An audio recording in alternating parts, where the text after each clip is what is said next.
U.S. Coast Guard MST2 Annaliese Ennis surveys damage from Hurricane Maria in San Juan, Puerto Rico, on Saturday.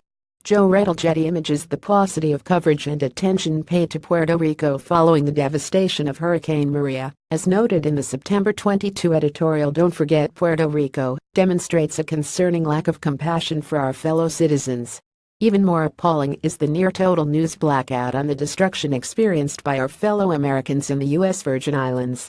The editorial would have done well to remind us of our duty to aid the U.S. Virgin Islands as well as Puerto Rico.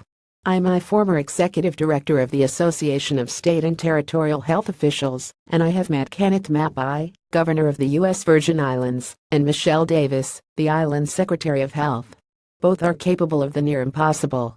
But we must assist them in restoring basic necessities, such as hospital care, electricity, clean water and food, just as we would for our fellow citizens on the mainland.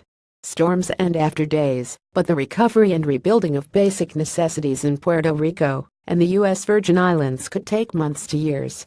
Paul Jarvis, Springfield. Before Hurricane Maria, the gross national product of Puerto Rico had declined 15%, as had its population, thanks to the ongoing recession that hit Puerto Rico in 2006.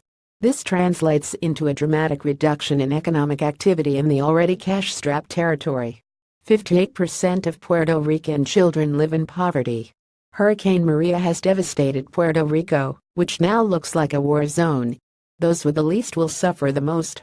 Let us stand with determination and a resolute will to rebuild. Let the rest of the United States show Puerto Rico our devotion and determination in this great time of need. Let this point be the bottom from which we will build up. Paul Weiss, Washington. The writer was Chief of Staff to then Resident Commissioner Aníbal Acevedo Vila from 2001 to 2005. Puerto Rico's electric utility is bankrupt, has obsolete power plants despite extraordinarily high rates, and now has thousands of miles of transmission and distribution lines to repair or replace. Because of Hurricane Maria. Hurricane Maria deals heavy hit to Puerto Rico's bankrupt electric utility. News, September 21.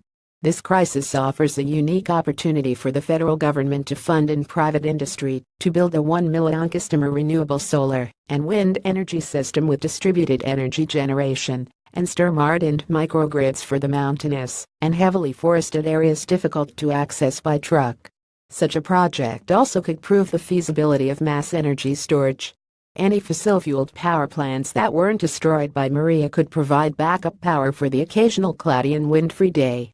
The Puerto Rican economy would benefit in the short run from the influx of construction jobs, and in the long run from a reliable and efficient electric system. The continental U.S. companies that provided the solar and wind power equipment and labor to install it would benefit from the contract's financial stimulus as well as the success of such a huge demonstration project. The people of the world would benefit from the environmental impact of Puerto Rico no longer burning so much fossil fuel. The only loser would appear to be big oil, which could be expected to lobby against the United States seizing this great opportunity. Charles M. Caron, Alexandria.